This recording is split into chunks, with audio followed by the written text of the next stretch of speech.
Fast food burgers are famous for their low prices. Americans eat an average of 16 billion burgers a year.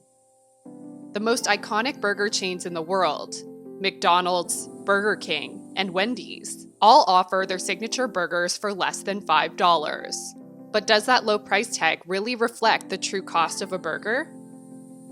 Breaking down the true cost of a hamburger is a tricky feat for a lot of reasons. For starters, the government subsidizes the meat and dairy industries with $38 billion every year. Then, there are a number of outside factors called externalities. In economics, an externality is the cost or benefit that affects a party who did not choose to incur that cost or benefit. Externalities often occur when a product or service's price equilibrium cannot reflect the true costs and benefits of that product or service. According to the Good Food Institute, a nonprofit that advocates for the advancement of plant-based food and clean meat, there are multiple externalities to consider when looking at the meat industry, each of which adds to the true cost of a burger. Those externalities are resource use, climate change, pollution, and antibiotic resistance. Each of these can be divided into additional points that often overlap, and we can also tack on healthcare costs from fast food heavy diets. Resource use. Animal agriculture is the leading cause of deforestation worldwide, and 3/4 of global arable land is dedicated to its production. Deforestation threatens ecosystems vulnerable to mass extinctions that have the potential to destabilize global economies. Feeding industrially raised animals also requires vast quantities of land, which could be used to grow food for humans. In the US, food wasted from feeding animals on factory farms outweighs food wasted by all grocers, restaurants, and consumers combined. 40% of US cropland, fertilizer, and irrigation water is used to grow animal feed. Studies show that American farmers could feed twice as many people a more nutritious diet by growing food for people instead of animals. Coming soon. Apparel by LIVEKINDLY. Sign up using the link in the description to get 10% off your first order. Climate change. Animal agriculture is one of the leading contributors to greenhouse gas emissions. The FAO estimates that 18% of all GHGs come from the meat, dairy, and egg industries. Emissions come from 3 major sources: feed production, methane from cattle, and clearing forests and prairie land for pasture and cropland. For feed production, most emissions come from producing large quantities of fertilizer, which give off nitrous oxide, a greenhouse gas 300 times more potent than carbon dioxide. Ruminant livestock like cattle produce both CO2 and methane.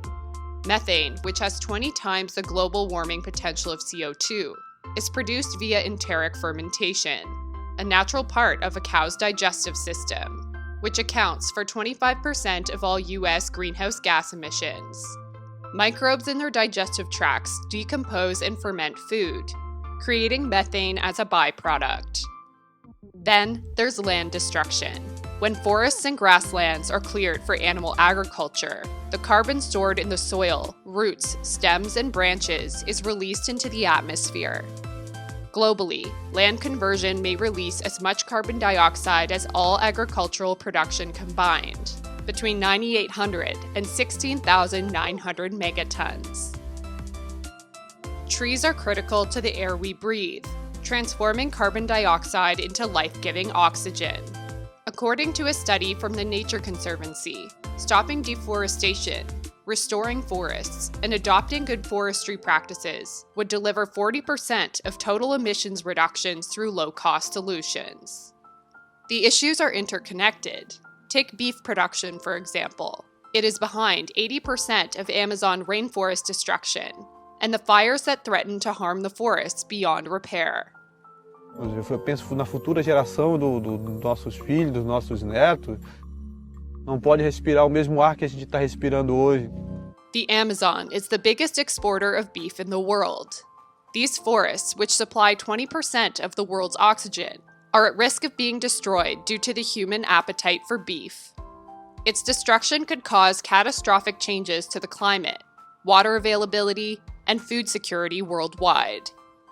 The US government's official monetary valuation of greenhouse gas pollution is around $37 per metric ton of CO2 emissions. A pound of burger meat adds roundly 25 pounds of CO2 emissions to the atmosphere. So externalities for a burger could range between 15 cents per burger to $1.20.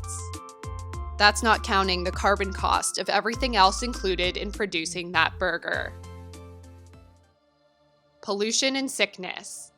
Factory farms pose serious environmental risks to the cities and towns they neighbor. They pollute local waterways and emit ammonia and hydrogen sulfide gases that sicken people in nearby communities. Living near factory farms is also known to cause or exacerbate a number of health issues, such as asthma, chronic headache, burning eyes, excessive coughing, and sore throats. There are also persistent smells as well as noise pollution. Full waste lagoons on factory farms run the risk of spilling over and causing further pollution, which can be worsened by natural disasters. Untreated waste contributes to deadly algal blooms and ocean dead zones, areas of water completely devoid of life due to low oxygen levels. Dead zones are caused by eutrophication, which happens when water gets too many nutrients like nitrogen and phosphorus. Atmospheric sources of nitrogen, like fertilizer, also contribute to dead zones.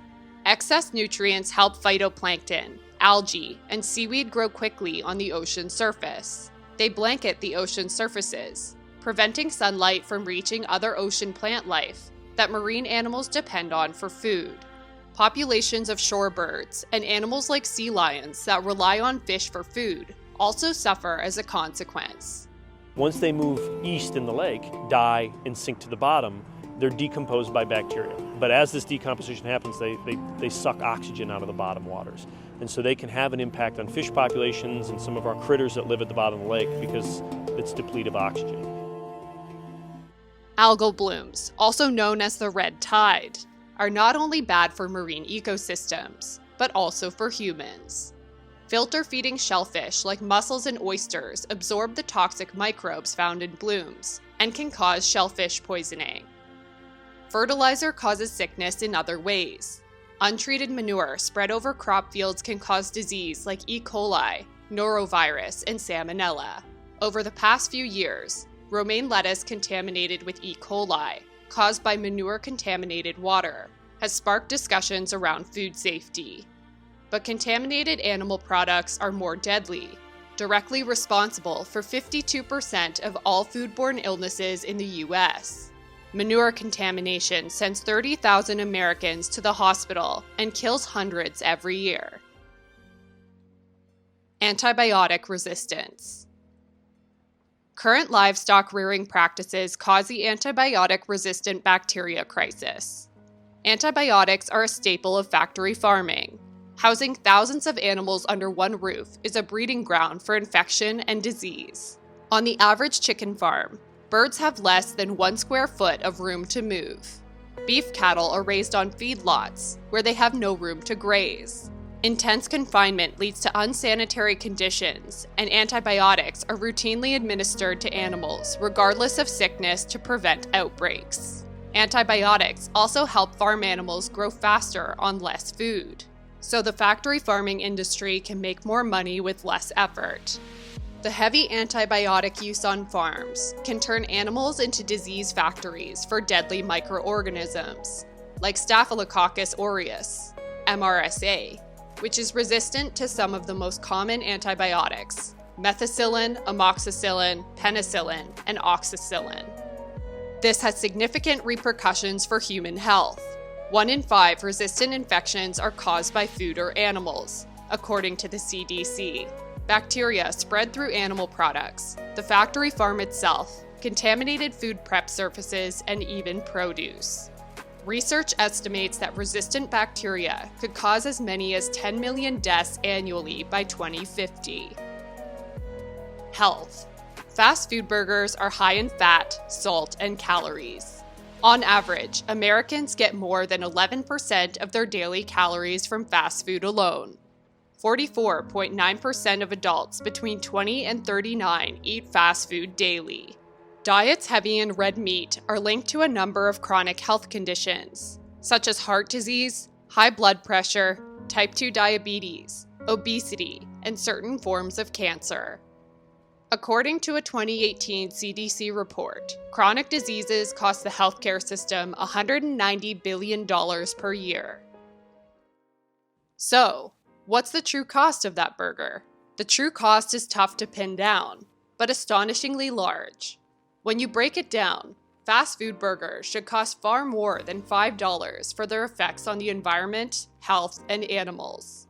Alternatives like plant-based meat and the burgeoning clean meat industry eliminate the threats caused by burgers.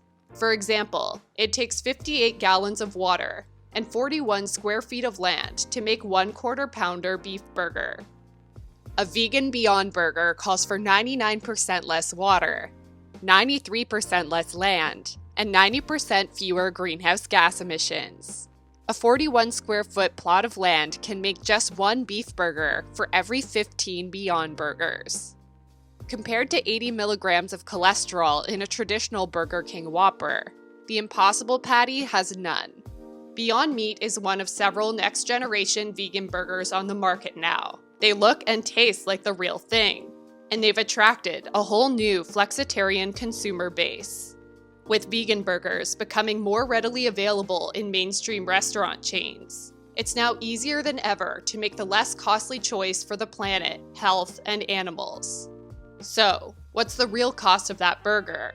It's impossible to tell, and that's a big problem. But if the price did accurately reflect the true costs, one thing's for sure, we'd all be eating a lot less meat. That's it for today. What do you think about the implications of producing a beef burger? Let us know in the comments. As always, remember to subscribe and hit the notification bell. New videos every Tuesday and Friday.